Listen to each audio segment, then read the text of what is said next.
Okay, today I'm joined by Richard Smith, founder of PS Planet and formerly of the BBC, Manchester University, and English Heritage. So, welcome to the podcast, Richard. Hi, Gareth. Thanks for having me. That's quite a CV, and I know because I've known you for some time that there's a lot to dig into. But let's as always start at the beginning. How did you first get started in sustainability? Well, it's a pretty unusual route, although one that you will have heard from previously in some form from Richard Black, who you had on a few weeks ago, didn't you? So he was the environment correspondent or an environmental science correspondent for the BBC. And I was also a correspondent for the BBC. I didn't reach the grand heights that Richard did. I primarily worked on regional TV in the Southeast, but I was a BBC journalist for 15 years. And unlike Richard, I was a home affairs correspondent, which is a fancy phrase for crime reporter, I suppose. So if something grotty was happening in Kent or East Sussex, which was my patch, there I was. So lots of stories to do with terrorism, drugs, prostitution, homelessness, refugees, asylum seekers, heartbreaking stories, which I always tried to deliver in very good faith. I don't know what people's perceptions of journalists are, but I'd like to think my heart was in the right place, and I played a straight bat. Anyway, I was doing that quite successfully. Modesty aside, I was successful and good at it, albeit on a regional level, unlike the other Richard, until the mid to late noughties, when I suppose I had what you might call a green itch. So I just the green zeitgeisty type thing was growing, and I knew a little bit about climate change, nothing like what I know now, obviously. But I just felt, if I went into journalism because I naively thought I could change the world, I suppose I started feeling like perhaps I wanted to try and save the world instead.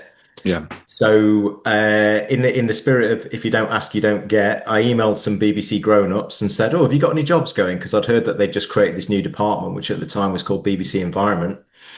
Yeah. And to cut a long story short, they put me in touch with someone else and blah, blah, blah. And then I ended up stopping being a journalist on the Friday afternoon. I had the weekend off, and then I started being a BBC Environment person on the Monday morning.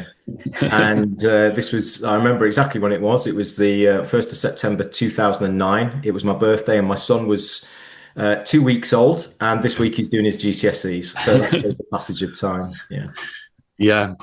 And my first dealings with the BBC were at the launch of the Albert Project, where I did. I remember you being there. Yeah. Sustainability champions. Well, I was in heaven because you paid me to be there, and I got to hear a keynote speech from Ellen MacArthur. That's right. Who was a hero of mine, around the world yachtswoman, and she was just announcing, which I don't think I was aware of at the time, the establishment of her new foundation, to promote the circular economy. So I was in seventh heaven, but that was the launch of the Albert Project, which you were heavily involved in. Yeah, aren't you?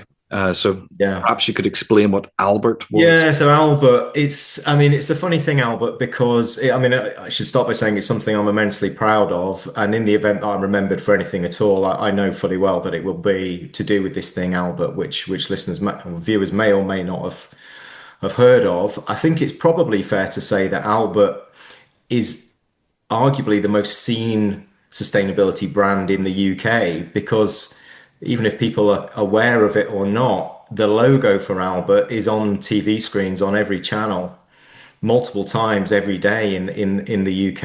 And if you don't know what I'm talking about, which is absolutely fine, if you watch a TV program right through to the end, and you see the credits for the producer and the director right at the very end, the end board as it's called, in the bottom left-hand corner, you are very likely to see a logo that says something like Albert Sustainable Production on it. Mm-hmm. So what does that all mean? Back in 2009, I've already explained how I'd gone from being a journalist to joining the BBC Environment team. And I was tasked with exploring the possibility of creating a carbon calculator for TV production, which hadn't really been done before. Mm-hmm. I think there'd been a couple of attempts at it, but they weren't... Well, they were good. They were good. They were good things to have, but we were trying to do something on a kind of bigger scale, I suppose. So because I was frankly so desperate to stay with BBC Environment and not go back to being a journalist, I didn't just explore the possibility of this calculator. I built it at speed. Mm-hmm. And for reasons which I won't bore you with, Gareth, because I know you like to keep it fairly tight, it ended up being called Albert. Somebody And told me why it was called Albert once, and I've forgotten.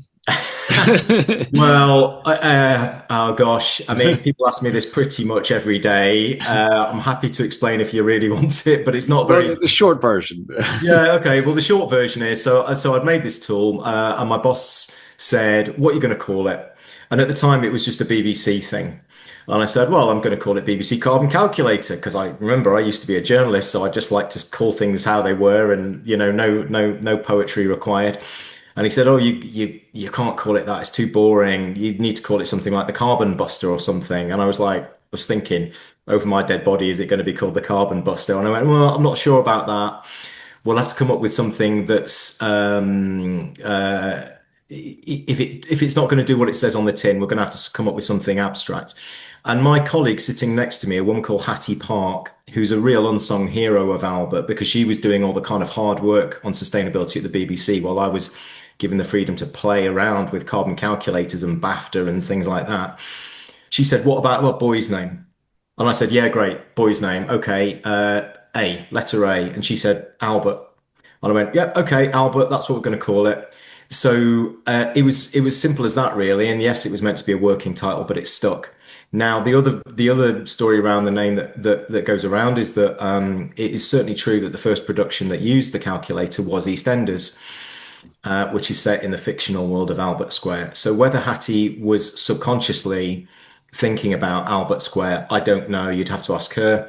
But in my mind, there wasn't a direct link. Although, needless to say, we were very pleased to be associated with EastEnders in some way. And as I understand it, they were pleased to be associated with us because I think they did tell the story that it's called Albert because of Albert Square. So there we go. I said I wasn't going to tell you about it, but so I look, moving on with where it went from there. So we started off with the carbon calculator. It was initially a BBC thing.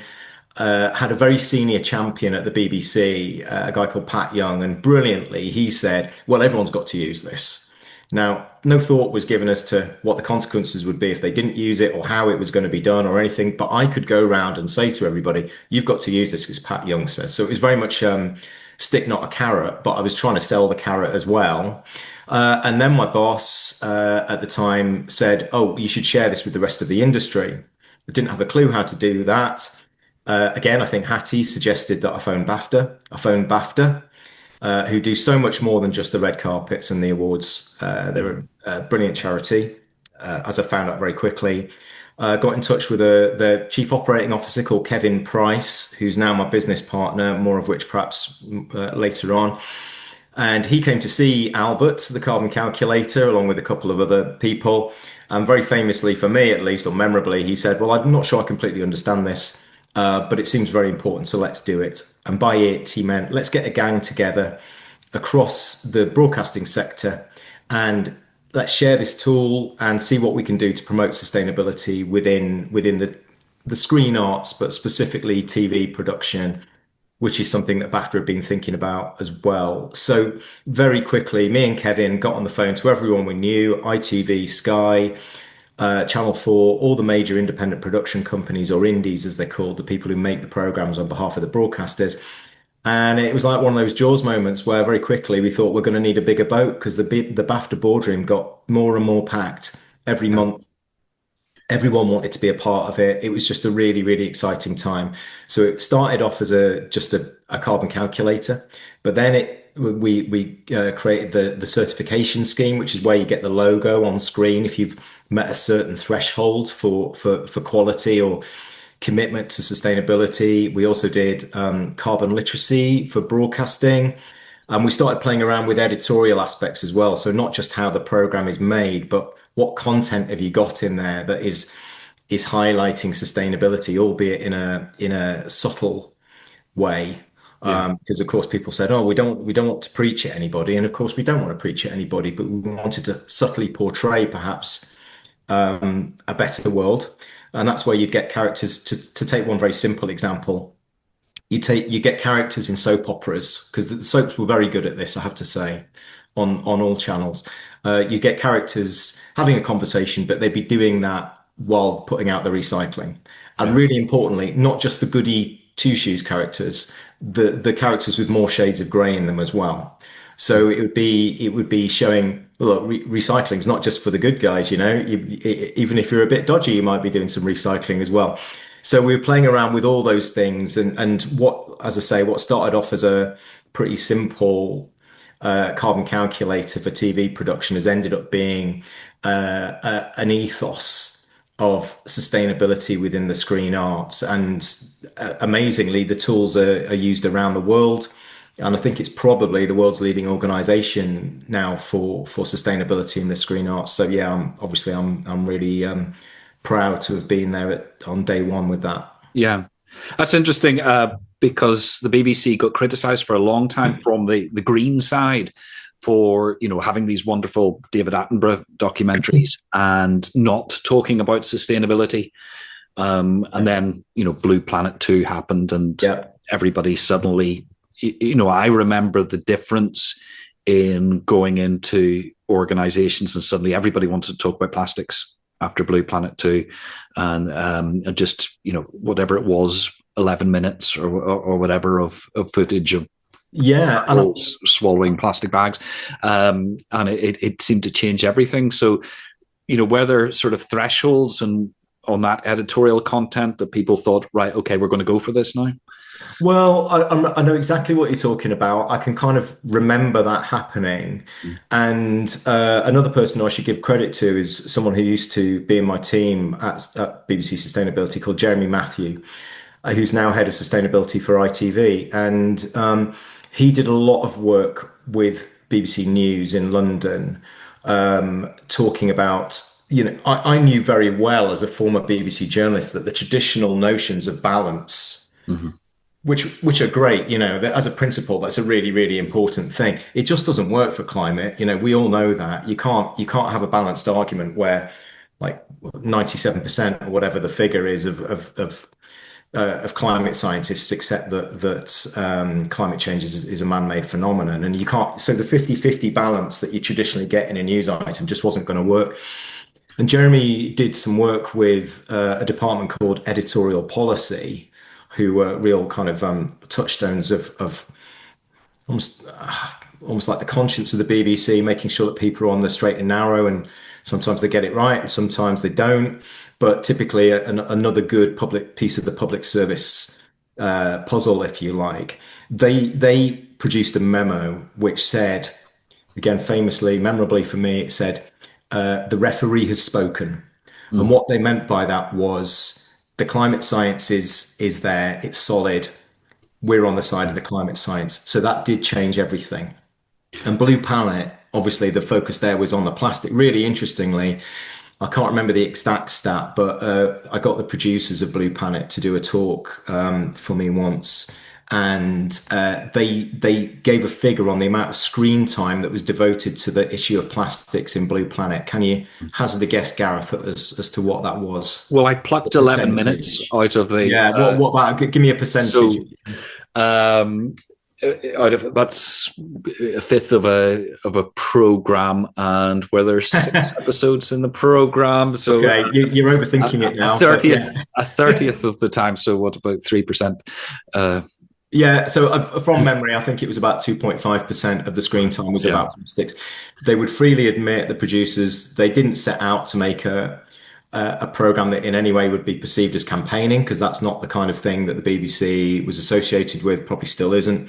But nonetheless, for whatever reason, we all know that it caught light, and plastics became the number one environmental issue. And although perhaps sometimes sustainability professionals might have grumbled about that and thought, well, hang on a minute, there's lots of other environmental crises are available, which weren't getting the attention that plastic did. Still, nice problem to have that people suddenly became really exercised about an environmental issue. So clearly there was an opportunity there for us all to expand it, not just beyond the issue of plastic, but into other areas as well. Yeah. Well, plastic's so tangible. You know, nobody can see carbon emissions. Correct. We all have to, put our faith in science. Whereas when you see plastic pollution, you can see it. You know it's correct.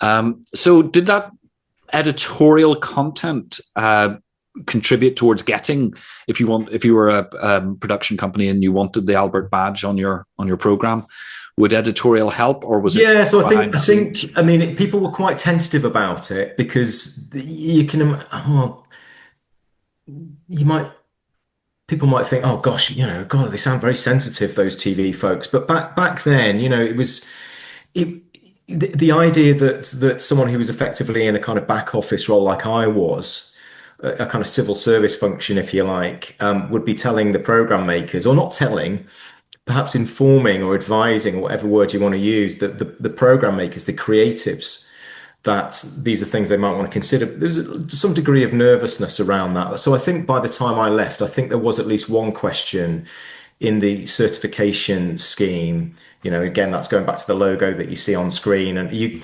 get certainly in my day, you got the logo on screen if you achieved at least a bronze rating, bronze, silver, or gold, or 1, 2, or 3 stars. I can't remember which it was.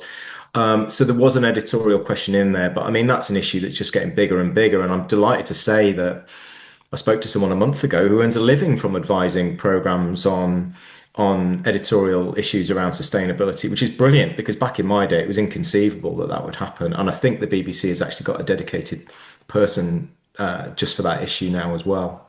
Yes, like the person who used to insert swearing into the thick of it. Exactly like that, Gareth. Exactly like that. Don't know why my brain went that way. So, have you got any examples of where production did something quite different? On the back of all this activity, on the back of this framework. Yeah, I mean, I can remember going to a shoot, so because I advised hundreds of programs, and it was a great time. It was a stressful time, but it was a time of rapid change because everything was so under the radar originally that there was no expectation on us and no budget, I have to say. But we came a long way with very, very little budget, a very long way with very little budget. I was advising programs all the time, everything from sport to news, drama, comedy, entertainment, factual, you name it. Me or one of my team would have advised that program at some point. I remember going to the set of a CBBC program somewhere in South Wales, where to make a point they'd bought a massive load of solar panels with them to show that there's an alternative route towards remote power generation. So that would be where you're on location, you need power to run the lights, the cameras, the trailers, everything that goes with a big TV shoot. But you've not got access to mains electricity. So they bought all these solar panels with them, and they covered a car park in them. I can't remember what the name of the program was now. Clearly on a day-to-day basis, certainly back then it wasn't practical, but they were making a statement, and BBC Children's were very good at this stuff, I have to say. Another one that really sticks with me is, I don't know if there's any avid CBeebies viewers out there, but there was a program, I can't remember the name of the presenter, but it was called Somebody's Marvelous Machines. Now I can't remember who the somebody was, so many apologies to that person. And please write in, perhaps, if you can, or maybe don't. But anyway, the program was all about showing this presenter working on loads of different machinery and in interesting vehicles. And they got in touch with me, and they wanted to talk about sustainability to toddlers. And I remember working with them on a script, and they were doing a piece about sustainable forestry. And remember, this is for an audience of literally not quite babes in arms, but not far off. Yeah. And they wanted to talk about biodiversity. They wanted to talk about the fact that sustainable forestry involves removing trees and then replanting them, and this natural cycle. And I just remember being very touched by the ambition and dedication of these program makers who'd taken it so to heart what I was talking to them about in relation to delivering carbon literacy and things like that, that they wanted to give it a go and talk to very, very, very young people about this issue and do it in an accessible way. And that's something I still try to bring to the work I do now, because as well as I do that sustainability is full of jargon and alphabet soups and things that I believe, can be very off-putting to lay people and be a barrier to action.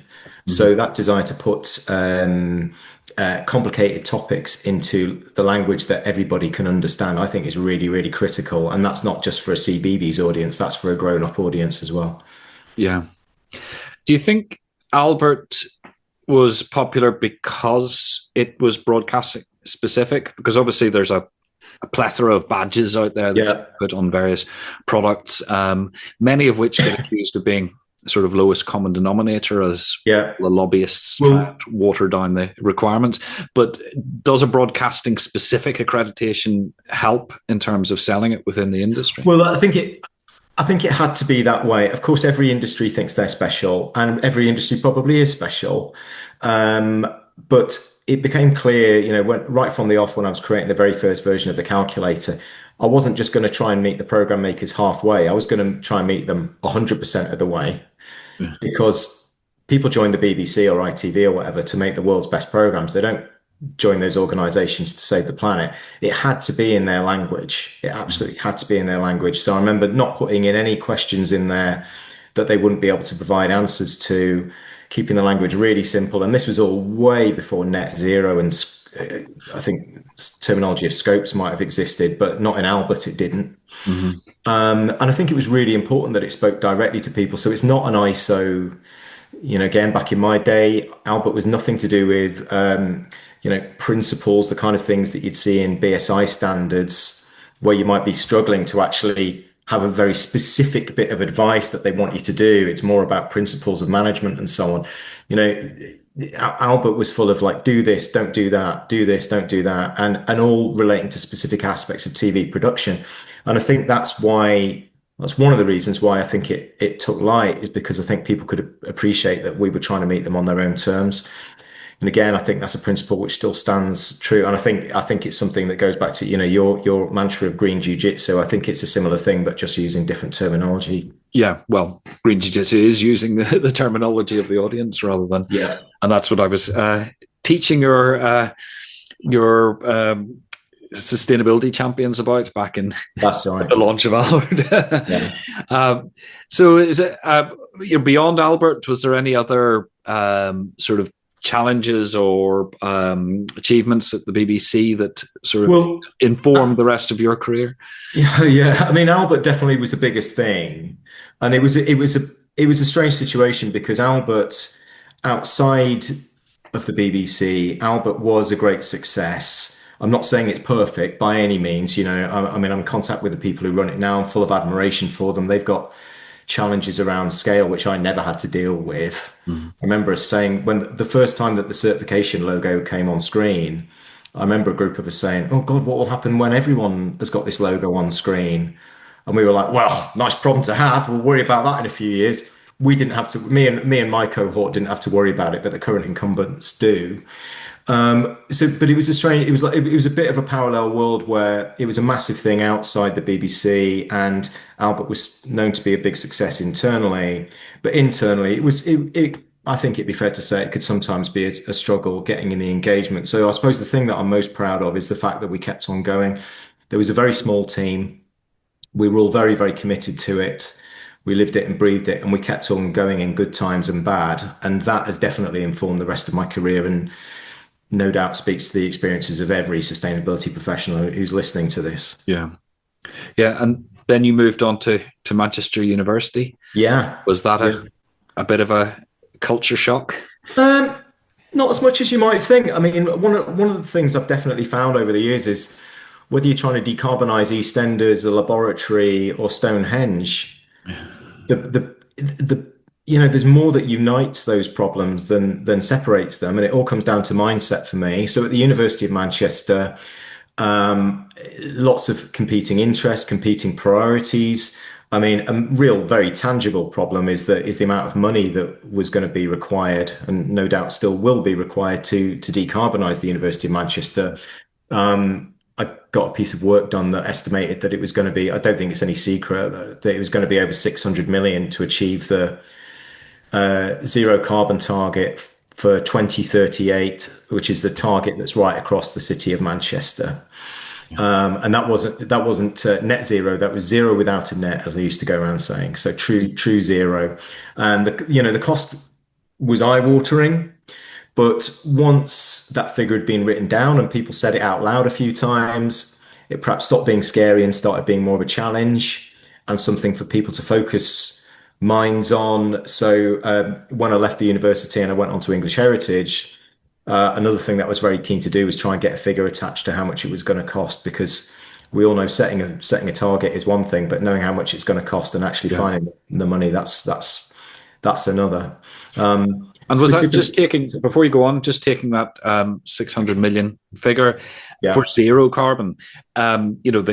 The emerging standard for net zero is 90% carbon reductions, maximum 10% offset. Would that 600 million been across linearly, I still can't say it. In a straight line, Gareth, is that what yes. Is because I know the people who talk about decarbonising grid always say that it's the last 10% that kills you. So 90% is actually relatively easy compared to the last 10%. Yeah. So would that been spread evenly, shall we say? Because I can spit that out across the target. I mean, if we're talking about the 90% against the 10% and perhaps the world of offsetting, even though you didn't say that, in my view, I learned from the best at the University of Manchester, because I had the real privilege of working with climate scientists at the Tyndall Centre. And I'd have to name check Professor Carly McLaughlin, who leads the Tyndall Centre in Manchester. Their very clear view that offsetting is not an option that we should be pursuing was one that's definitely informed my work since. So yes, perhaps at some point there may be a role for high quality offsets, carbon capture and storage. I think the figure that I remember was 300 or 400 tons per kind of, sorry, 300 or 400 pounds per ton of carbon. A far cry from the £3 per ton when you're going on the plane or something. But we didn't spend a lot of time talking about offsetting, other than it being something that we didn't want to get involved with. So in the world of the race to zero, it was the race that was important and not the zero. And and I'd say again, this has really informed my work. The notion of a carbon budget. So it's not just about the arbitrary date of when you achieve net zero, if we go with that phrase. It's about how much carbon you've expended in the meantime. That's the thing that really, really matters, because otherwise it's a hollow victory. If you achieve your zero carbon target, maybe the night before the target expires, but you've emitted far more than your fair share of carbon in the process. So for me, this is I used to frame this in terms of it being climate justice, which we normally think is a global concern. But it can have a local concern as well, because I always felt like, well, in Manchester, if the University of Manchester isn't going to achieve zero carbon by 2038, that means other organisations, without the brain power of the Tyndall Centre and without the finances of the university, they're going to have to pedal harder to make up for the shortfall. So I think there is a climate justice issue there. Of course, the downside of all this is talking about carbon budgets and so on, so much more complicated than just coming up with a random date. 2050. I appreciate 2050 is not entirely a random date, to say the least, but a date is something that easy to remember. Carbon budget, less so. So you had to choose your audience quite carefully and think about how you're going to describe it. Yeah.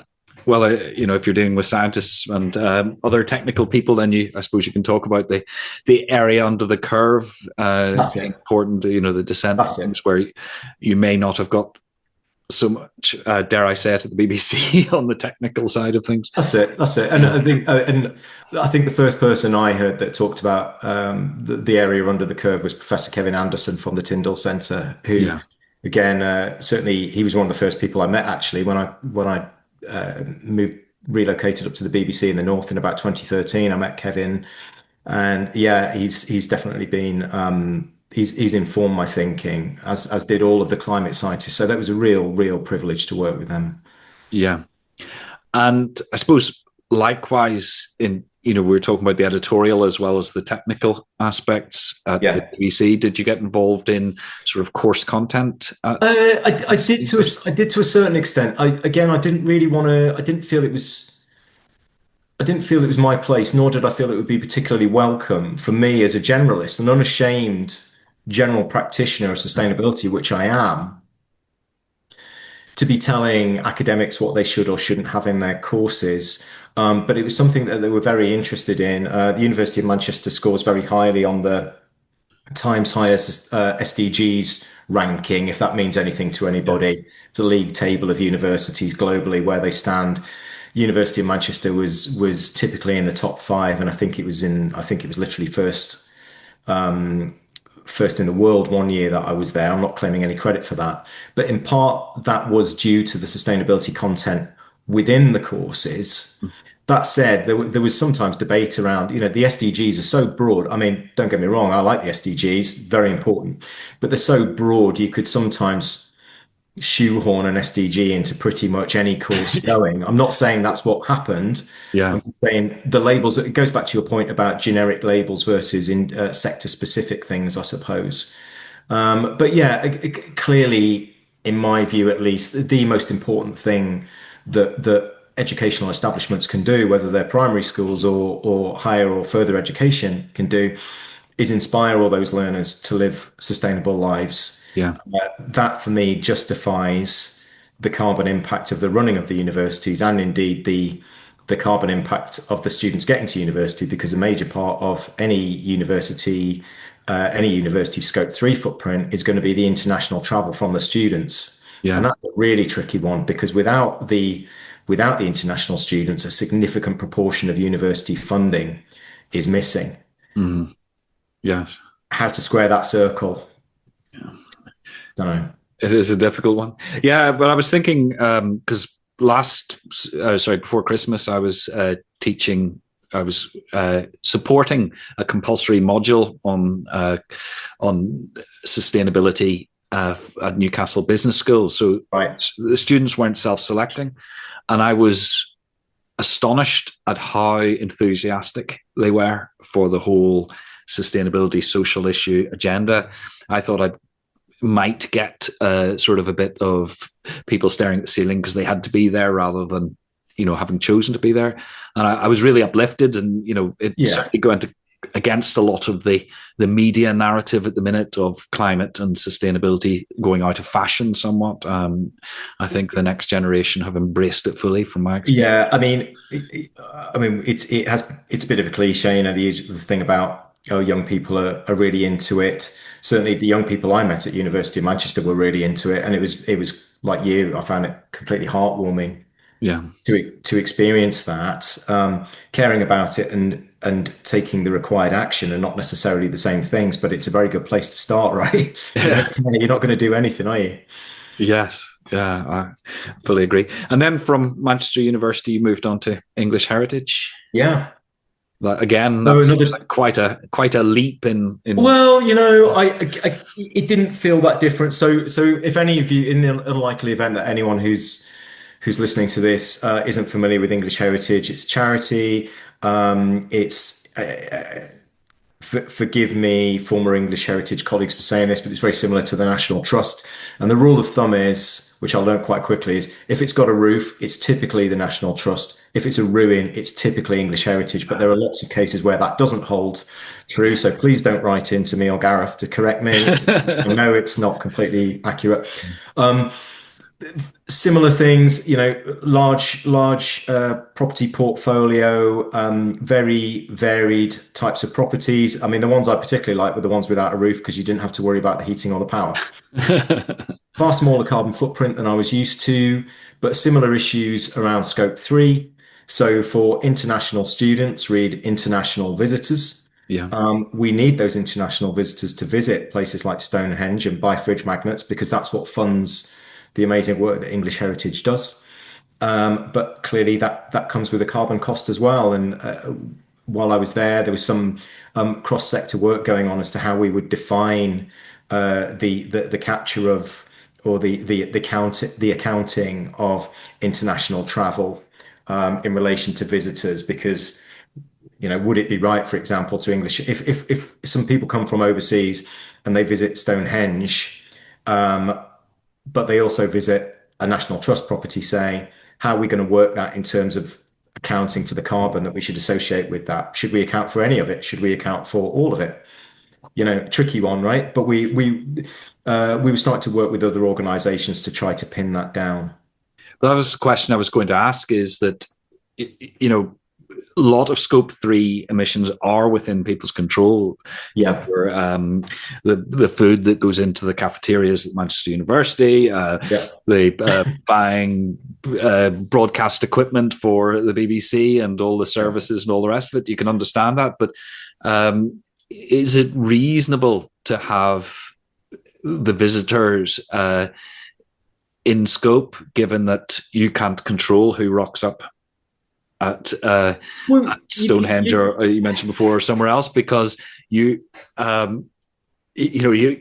going to say, come up with some checking passports at the door and saying, no, you're not allowed in because you've flown too far. That's never going to happen. It's not. No, I mean, I can't imagine a world in which that would be the case. Not a world that I think any of us would want to live in, particularly. Yeah.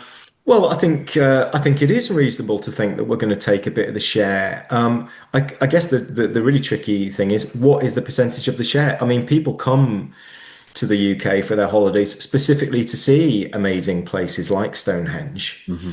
That's part of the draw. Now, how you define what Stonehenge's place is in terms of the overall lure factor. Yeah. I don't know, but I think the important thing is that ideally you want consistency of approach between the heritage organisations, which is what one of my colleagues in my team was collaborating with other people in the sector on to try to get. And I think transparency is really important. I was pushing for visitor numbers to be included in Scope 3, not just recognised, which they were in the current iteration of the strategy, but actually formally be part of our footprint. I'm not the organisation now, so I can't say what will or won't happen. But I think it felt like that was the right thing to do, because what's the advantage in not including them? With all the potential risks of smart people going, oh, hang on a minute, you haven't included this or that, and the risk of looking like you're greenwashing. I think it's far better to be honest about things and start from a point of transparency and knowledge and humility in terms of saying, well, the truth is we don't really know what to do with this, but we're committed to doing it. And there were little projects that we had on the go in terms of trying to improve public transport links to various sites and encourage active travel and things like that. But clearly, we all know that those local initiatives are going to be dwarfed by the emissions of getting here in the first place if you're coming from overseas. That's not a reason not to take those local initiatives, however. Yeah. I still sort of, my natural instinct would be the final journey is within for sure. Heritage scope. Yeah. If somebody's flown over from the States or Japan or somewhere as part of a 2-week or 3-week holiday, my personal view is that that would be outside scope, just to make it manageable, because in some ways there's no point in having a footprint if you can't do anything about it. And we also have to realize that all these footprints overlap massively. It's not just they do counting, it's gazillion counting. Yeah, but correct me if I'm wrong, purists again, please write in, or maybe not. But we all know that someone else's our Scope 3 is someone else's Scope 1 and 2. And what's the worst? Yes, there's a risk that we might we might double count or triple count or quadruple count. But if that means that there's 4 times the amount of action going on, it's not really a downside to that. I'd always rather be focused on taking action rather than worrying too much about the numbers. The numbers are important, but what really matters, I think, particularly in relation to Scope 3, is what actions are you going to take to try and reduce that figure. Yeah. So, sort of coming up to date in your CV, after a lifetime of working for big organizations, as I had before I Yeah. launched into consultancy world. You've set up PS Planet. So what are your Yeah. plans for PS Planet? So, PS Planet, we've only been going a couple of months. It's just me and my colleague Kevin Price. So, if people were paying attention at the beginning of this chat, I'll have mentioned Kevin already. He was the chief operating officer of BAFTA at the time that we set the Albert thing up. So, me and Kevin have got a long history of collaboration and indeed friendship, going back 15 years now. And when Kevin heard that I was going to be leaving English Heritage, he said, "Oh, great, Richard, this is an opportunity for us to work together and do some stuff." Yeah, So we've set up PS Planet, as in don't forget the planet. It's not the ideal name for me because I always say the planet will be fine. It's the people we have to worry about. yeah, But it's not quite as catchy. So PS Planet it is. And besides, is it any better or worse than the name Albert? Who can say? Maybe we've got form on coming up with funny names. But the name to remember is PS Planet, and our tagline is Climate Action for Business, kind of does what it says on the tin. yeah, And we're looking at training, development, and delivery. We're looking at strategy, creation, action planning, implementation, and also something around comms, or rather storytelling. So I don't really want to take over anyone's social media handles. I wouldn't be best placed to do that. But I think helping to tell the story of why you're doing it and what you want people to do as a result of listening to whatever message they're receiving, and putting it again in terms that people can understand, which I suppose has been a common thread throughout the work that I've done, going back yeah, to Albert and also my work as a journalist. I'm really interested in that. How can we get these complex messages out there in a way that's not going to leave anybody behind, be inclusive in every sense, and inspire people to take action? So those are the kind of things we're looking at. It's very early days, but a really important thing for us is, yes, we want to earn a living. We want to do good, but we also want to have fun because I think it's fair to say it's hard being a sustainability professional. mhm, I've not come across anyone who's been in it a while like I have and you have, Gareth, who doesn't find it hard, at least on occasions. I mean, shoot me down if you think I'm wrong, but I think there's a lot of challenges and quite yeah, a lot of bad days. And for me, it's really important at my stage, the stage of my career that I'm at now, that I try to have as much fun as possible. So yeah, that's working with people I like, doing work that I enjoy and I feel confident in, and that's going to bring some value to the world. And that doesn't mean that I'm not taking the subject seriously. I take it, as I hope you're aware, I take it deadly seriously. yeah, Having perhaps a lightness of touch and mind to it, which means that we feel excited and empowered by the work that we're doing and not dragged down by it. yeah, Because goodness knows there's a lot of darkness in the world in every respect, but very much in relation to this topic. And I mean, another brilliant resource, which I bet you know, Gareth, Climate Brief, yeah, that wonderful email which is produced every day, independent, comprehensive, made by Leo Hickman, I think his name is, and his colleagues. A wonderful, wonderful resource for sustainability professionals. But how could you read that every day and not have a touch of sadness in your heart? yeah, So it's really important that somehow the work that me and Kevin do, we shoot for the stars and do stuff that we like yeah. rather than worrying too much. But I think I think there's quite the Venn diagram of enjoyable and effective has an enormous overlap.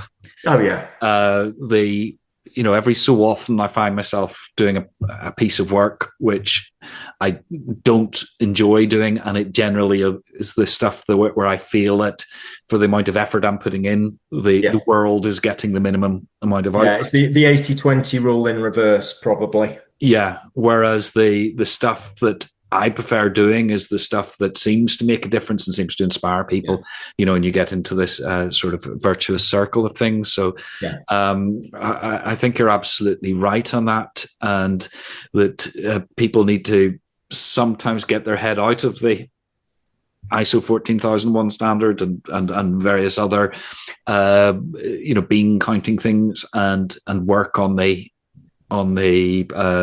more innovative, creative stuff.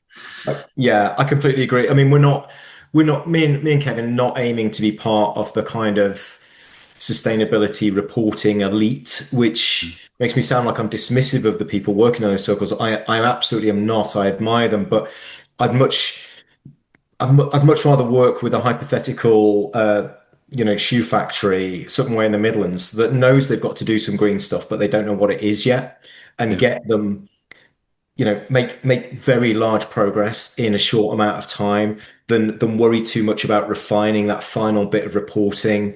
Yeah. That's not where our strengths lie. And again, that's not where I'd find the joy in work. So yeah, I agree with what you've said, Gareth. Yeah. It takes me back again when we met at the BBC in Salford. The room we were meeting in was called the Imaginarium, Yeah. which made me giggle on one level because it reminded me of a W1A, Yeah, yeah, for sure. satirical show about the The BBC. the documentary about our lives, you mean? Yes. And so I thought it amused me because on one level it was a bit almost a bit of a parody. But again, I liked the fact that it was trying to inspire people to be creative and interested in things. Well, I mean, certainly, I'm an English literature graduate, right? I'm not a science graduate. My science high point is a B in GCSE physics. Let's see whether my son does any better than that this week. Answers on a postcard. But I think I feel you've got to have poetry in your life, Yeah. and you've got to have some magic and creative spark. And I'd like to see more of that in sustainability. And I know the Imaginarium, the room at the BBC, which you just mentioned, it wasn't called that anything to do with sustainability, but it is trying to bring joy and imagination and creativity to people's lives. And I think that's really, really important, because if we haven't got that, that's quite a sad world, isn't it? Yeah. So maybe we've been talking for quite a while. Maybe that's where we should draw a line, that we should be encouraging everybody to have fun and lean towards the more joyous parts of sustainability, because that's when you're making most difference. I completely agree. I mean, we obviously, I now find myself, I'm aware that I find myself in this position where I've now got license to explore that area because I'm self-employed. And obviously there's downsides to that as well. Most notably the income is an obvious one where you're just starting up a business, don't need to dwell on that. And it can be harder if you're working inside a corporate machine, as I have for the last 15 years, to find that joy and creativity. But yes, of course, I would urge people to do that. And if they can't, to still just try and have that lightness of mind. I think we sometimes, as sustainability professionals, we put ourselves down and think, oh, we're plodding along, and we're not plodding. We're striving, we're thriving. I think sustainability professionals are among the most intelligent, creative, resilient, dedicated people that you could hope to find. We're not plodding. We're turning up every day. So even if you can't find that creative spark in your spreadsheet today, just look out the window and recognize the world's a better place because we're doing what we do. Yeah. And inspiring others, of course, to do it. So yes, brilliant. Well, thank you very much, Richard. I've really enjoyed chatting through all those issues today, and I think we left our conversation on a wonderfully positive note. I hope so. Thanks so much for having me, Gareth. Really appreciate it. My pleasure. Thank you. Okay, mate. Take care.